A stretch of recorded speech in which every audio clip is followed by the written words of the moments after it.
it's snowing outside. Welcome back to College a la Carte, the show where I teach you how to make food that's kind of palatable and you can eat it on a weekday night, I hope. Today, we're gonna throw out all your boxes of KD because we're gonna make homemade mac and cheese, but then we're gonna wrap them up as wontons and make mac and cheese wontons. I was gonna do pierogies, but I couldn't find pierogi wrappers, and I don't think everybody wants to make pierogi dough on a weekday. Yeah. First things first, take an egg. Crack it into something just so that it comes to room temperature while we do everything else. Have you ever made noodles before? I really hope so. So take about a cup of whatever noodles you've got lying around. I know it's mac and cheese, but like, these are little tiny shells. They work. Oh, boiling water. Now it's really easy. Just do whatever your bag says. This one says 8 minutes.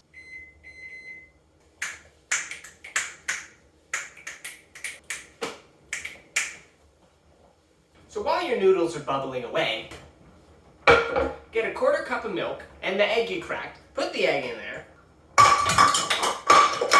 Ugh, that went off the counter. Whisk!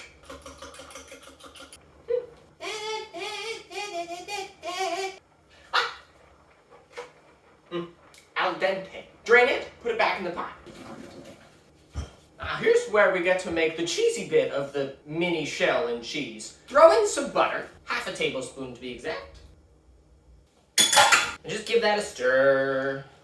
We're just gonna slowly drizzle in. If you go too fast, you might get scrambled eggs, and we don't want scrambled eggs. Now you may be thinking, Erin, there's no cheese in that. And you'd be right. So get a cup of shredded cheddar and dump that in. Give it a stir. Now, take this back over to the stove, low heat, 1 to 2 minutes until it's all melty and goopy and mac and cheesy. While that's happening, put another pot full of water on to boil. Now, this smells like childhood. Yeah, hit it with some salt and pepper. So set that aside, because now we get to do the wrappery bit. So, these are wonton wrappers. I got them at the grocery store. That's where you can get them. Let me know in the comments below if you want a video explaining how to go to the grocery store. Okay, so take one of these, slap it down. Get yourself like a teaspoon, you can eyeball it, of this delicious mac and cheese. Couple ways you can fold this. First off, get a bowl of water and a finger and just wet the edges of one side, well, 2 sides. I'm good at math. And then really easy way, you can just fold this end over this end, make a triangle. And that's one way to do it. Another way is you can make a little sailor hat. Oh my god, I just realized what I'm doing and this idea is brilliant. There we go. Fold this over. Just like you're making a triangle, but then wet the corners, bring them together into a little hat. Now just keep going with these until you've made basically as many as you want. You may want to leave some mac and cheese for your hungry roommates, as I'm gonna do. Okay, so once you've got as many as you want, I'm gonna make a dozen because I just want to eat the rest of this mac and cheese. And then boil these for about 4 minutes each until they float, and then we have one more step before we can dig in. Oh my god, mac and cheese. 4 a.m. study snack. Or maybe just for right after I turn the camera off. Bloop.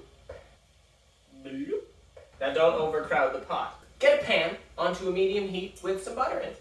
Your wontons are boiling. They're gonna come out of the water onto a plate. And then we're gonna crisp them up in the pan, in the butter. Now, a lot of the time, you deep fry wontons, but I'm assuming you don't have the equipment to deep fry, like a thermometer and a huge pot and a ton of oil and wanting your house to smell like oil for like 3 days. So we're gonna do this. Yeah, that's probably fine, right? And for these guys in the pan, we're just looking to get some browning and some crunchy edges because otherwise it's just doughy. But I mean, if you like that. Ooh.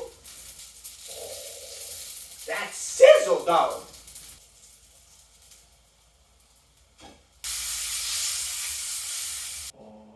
Oh,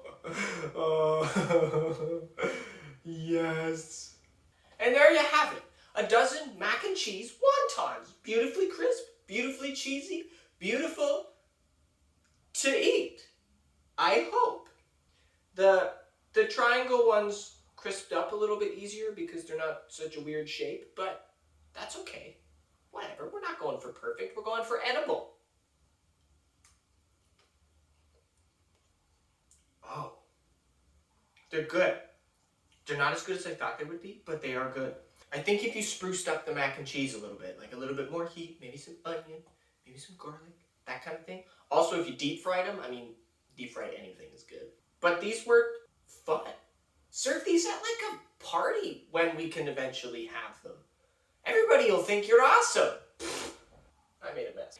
Thanks for coming this week. I'll see you in 2 weeks because every week is too hard at school. Follow me on Instagram at Aaron's Bakery to see everything that I do. And come back in 2 weeks for something else that might involve chicken. I don't know, I'm just pulling that out of nowhere. Bye!